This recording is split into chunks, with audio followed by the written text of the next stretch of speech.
Right, so hello and welcome back to Books and Things, and welcome to another video. And today I'm going to be doing my December wrap up and telling you about all the books that I read in December.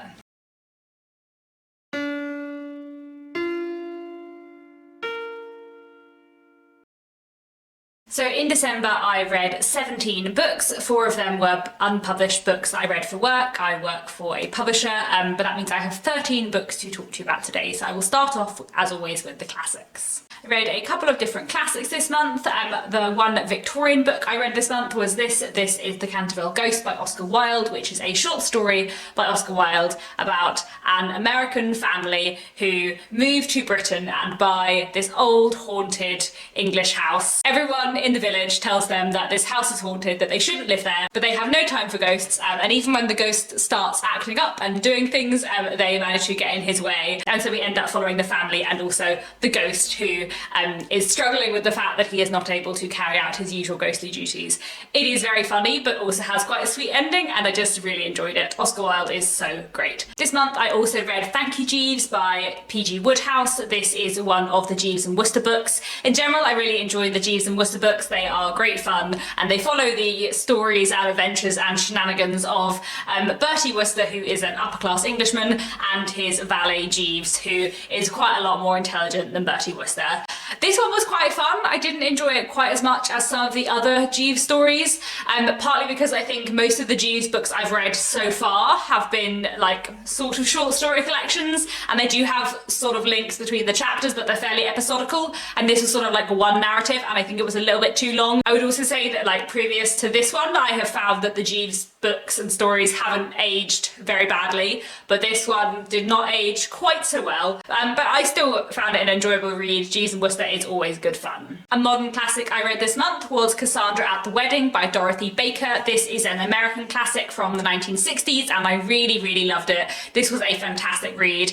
It tells the story of Cassandra, a young woman who, at the beginning of the book, we find out is travelling back to her hometown to go to her sister's wedding. Her and her twin sister Judith have a quite complicated relationship. They're very close and they used to live together, but Judith now seems to be wanting to break away from Cassandra and do different things with her life. She's getting married, she's moving away from her sister, and Cassandra is struggling with that. There is so much that I loved about this. The writing is absolutely beautiful, and it really conjures this 1960s US atmosphere just fantastically, but also the psychological realism and the kind of deep richness and complexity of the characters was something I loved. There was also a point in this book where I thought I knew where it was going, and then it changed, and I really liked what was done differently. There's a slight break in the narrative and something changes in the second half, which I thought was done very well and handled really fantastically. It was just a really wonderful, beautiful, compelling read, so I highly recommend this one. Definitely one of my favourite books this month. I also read a collection of poetry at Blackwater Pond by Mary Oliver, which I listened to on audiobook. This was quite nice to listen to on audiobook. I don't read that much poetry, and I don't listen to poetry very often, but actually it was really nice to have poetry read to me. This is a collection of nature poetry. Nature poetry is not always my thing, but I'd had this on Audible for a while and have been meaning to read it, and actually I really enjoyed it. There were some really beautiful lyrical poems that I really enjoyed. Moving on to contemporary fiction, this month I finally read Out by Natso Corino. I have been meaning to read this for ages. It's been on my TBR for a while, and I've heard a lot of wonderful things about it. It tells the story of these women who work at a factory in Japan. They're working at a factory basically making packed lunches. There are 4 women that we follow in this book. They all work the night shift. They all have kind of complications and problems going on at home. And then one day, one of the women snaps and kills her husband, who has been abusive towards her and who has used all their savings and treated her very badly. She tells one of her friends from the factory, and the women decide to help her cover this up. And then from there all out, things just get darker and darker and darker. I have very mixed feelings about this book, because objectively this is a very good book, but it was too dark for me, and I'm not sure that I can really say that I enjoyed it. And I think it's interesting, I knew this book was a thriller, I knew it was quite dark, and I think if this book had been an English book, not a Japanese book, I probably would never have picked it up. And the reason why I ended up reading it was because I really love Japanese literature, and a lot of people say that this is one of their favourite Japanese books, and that this is one of the best contemporary Japanese books to read. And I think actually, if I hadn't heard people talk about it as one of their favourite Japanese books, I probably wouldn't have picked this up, and if I had thought about this a bit more thoroughly, I should have known that this was not a book for me. Because it was good, like, objectively this is a really good book, and if you like thrillers and if you like stuff that gets really, really dark, then I think you will enjoy this. But some of it was just, like, dark to the point of just being really gross. Like, I just didn't want to read about people cutting up bodies.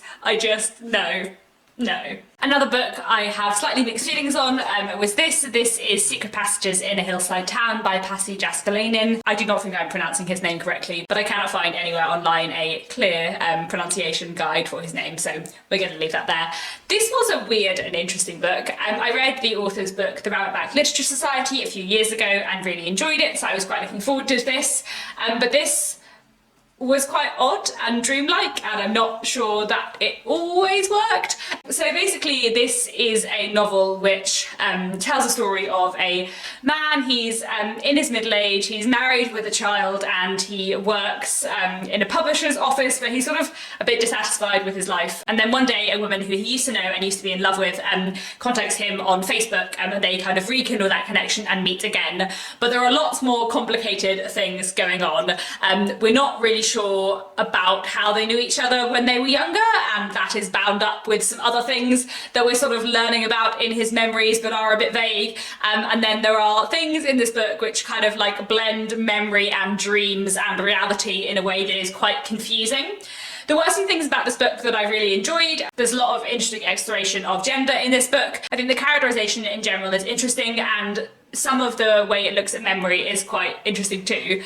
But I just found it a little bit confusing, and the very end of it was really, really confusing, and I didn't really understand what was going on. So I sort of enjoyed the reading experience, but I'm not really sure what to make of this book, and I definitely didn't enjoy it as much as the Rabbitback Literature Society. Another book I read in the month of December was The Keeper of Lost Things by Ruth Hogan, which I must confess I did not enjoy very much at all. I was buddy reading this with Marissa from Blatantly Bookish, and neither of us enjoyed it very much. She actually DNF'd it about halfway through. This is a novel which follows a woman called Laura. She has worked for a while as the assistant to a man who has been an author, and after his death she inherits his house and a room in his house she has never been in, which is full of lost things that he has kind of collected over the years. And in his will he asks her to try and reunite these lost items with their owners.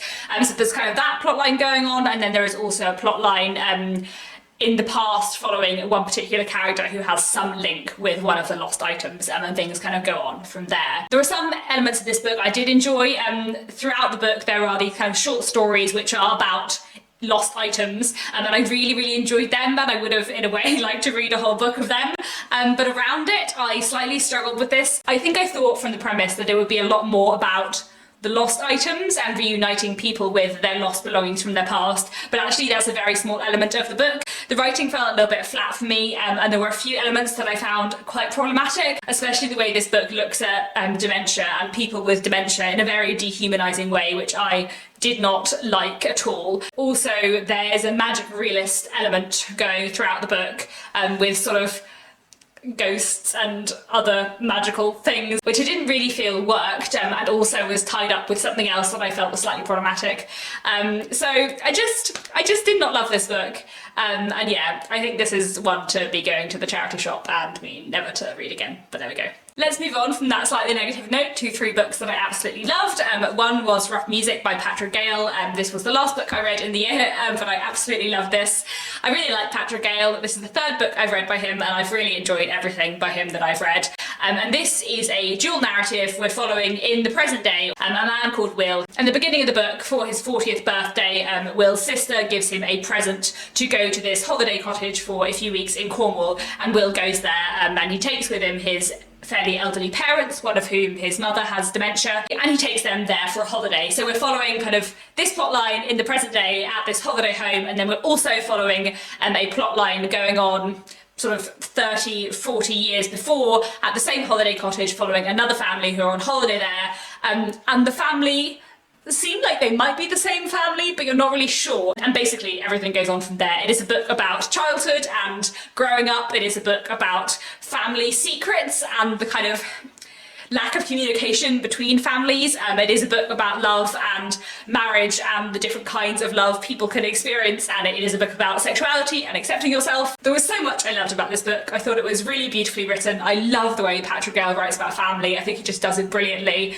And the characterization in here was just so real. Like, I just think his writing is great. There is never a word wrong, and it's just so good. I also think, especially having read this just after reading The Keeper of Lost Things, the way that this book explores dementia, and the character in this book who has dementia and the way that it's explored was just so, like, realistic and heartfelt and sensitive. So I just really, really enjoyed this, and I thought it was truly fantastic. And yeah, Patrick Gale is so great. I cannot wait to read everything he's ever written. I think there are quite a lot, but you know, he is great. Another book I read this month, which I very much enjoyed, was The Unconsoled by Kazuo Ishiguro. This is a rather dreamlike, strange, beguiling novel which tells the story of a man who is a famous piano player, and he arrives in this town to give a concert and a performance. He's staying in a hotel, but it soon becomes obvious that things are not quite what they seem. Everything is a bit weird. People from his past keep showing up in places they shouldn't be. Places seem to not be the places that they should be, and everything has a kind of dream logic to it. And you're never quite sure whether things are a dream or whether he's like going mad, or whether it's like memory and reality and dream all colliding. And it's very weird. But I also loved it, and it very much worked. I already mentioned earlier in this video Secret Passages in a Hillside Town, which also kind of blends dream, reality and memory in a way that I didn't feel was always that clear. But in The Unconsoled, Kazuo Ishiguro also blends reality, dream and memory in a way that really does work, and I really enjoyed.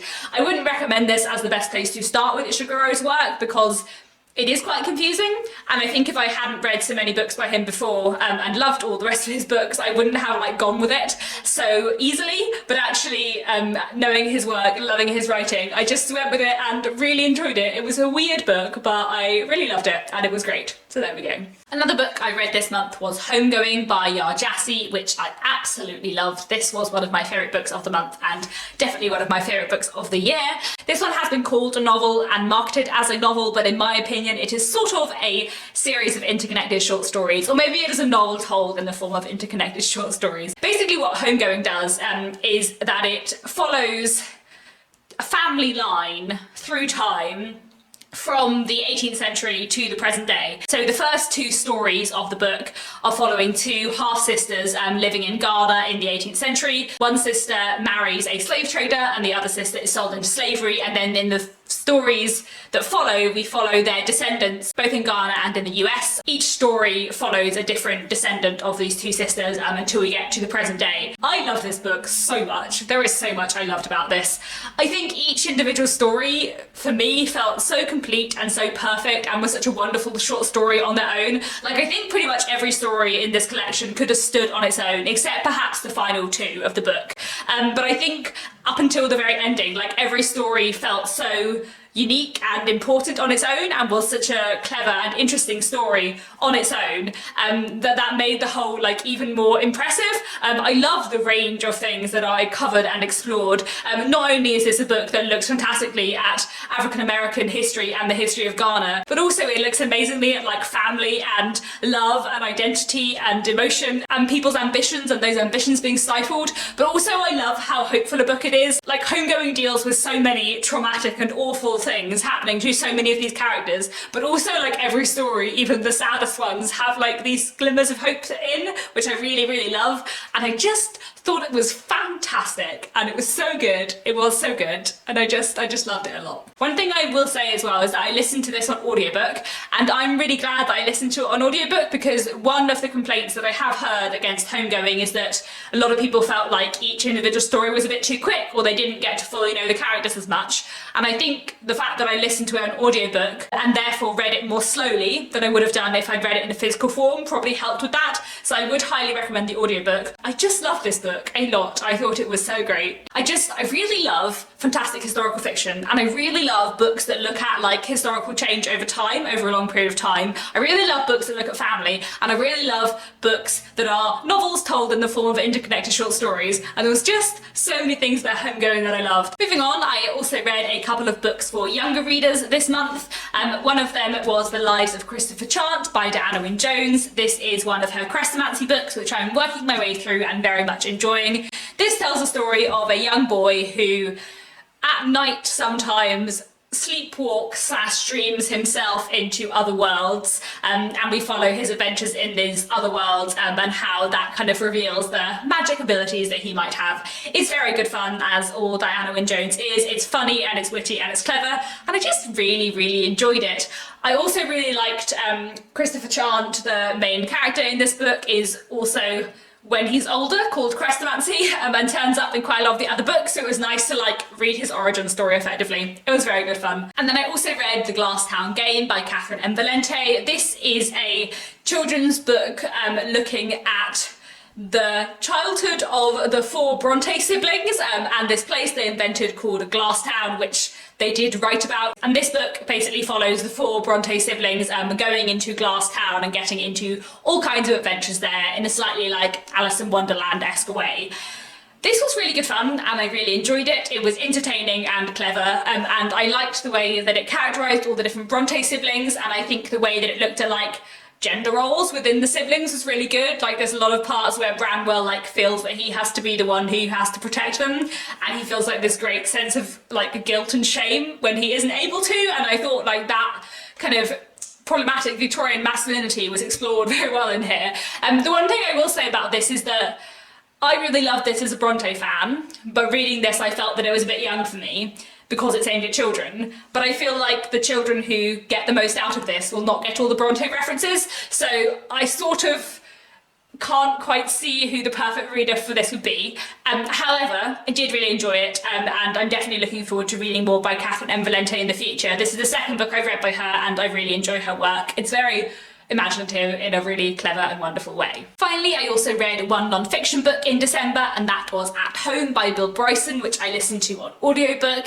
This is a history of private life, and it's a very interesting read. I really enjoyed this. I like Bill Bryson's work a lot. I think he writes really interestingly.